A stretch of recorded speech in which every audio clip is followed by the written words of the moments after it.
മുഖ്യമന്ത്രി പിണറായി വിജയന്റെ കയ്യിലുള്ളത് 10,000 രൂപ. മുഖ്യമന്ത്രിക്കും ഭാര്യ കമലയ്ക്കുമായി ആകെ 1.05 കോടി രൂപയുടെ നിക്ഷേപമുണ്ട്. നാമനിർദ്ദേശ പത്രികയോടൊപ്പം നൽകിയ സത്യവാങ്മൂലത്തിലാണ് സ്വത്ത് വിവരങ്ങൾ രേഖപ്പെടുത്തിയിരിക്കുന്നത്. ഭാര്യ കമലയുടെ പക്കൽ 5,000 രൂപയാണുള്ളത്.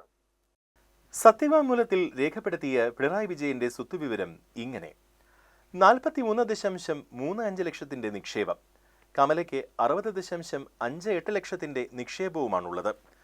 പിണറായി വിജയന് 97.35 ലക്ഷത്തിന്റെയും ഭാര്യ കമലയ്ക്ക് 96.58 ലക്ഷം രൂപയുടെ സ്ഥാവര ജംഗമ വസ്തുക്കൾ.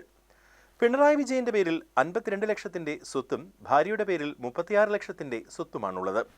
പിണറായി വിജയന് 78 സെന്റ് സ്ഥലവും കമലയ്ക്ക് ഒഞ്ചിയത്ത് 17.5 സെന്റ് സ്ഥലവുമുണ്ട്.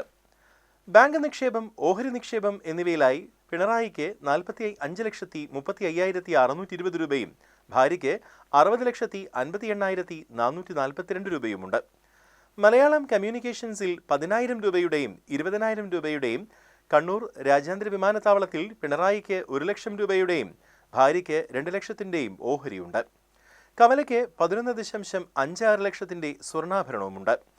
SBI തലശ്ശേരി ബ്രാഞ്ചിൽ 5,13,847 രൂപയും, പിണറായി സർവീസ് കോപ്പറേറ്റീവ് ബാങ്കിൽ 3 അക്കൗണ്ടുകളിലായി 6,312 രൂപയും, 1,81,822 രൂപയും 2,000 രൂപയും വീതവും സെക്രട്ടേറിയറ്റ് സബ് ട്രഷറിയിൽ 37,11,039 രൂപയും നിക്ഷേപമുണ്ട്.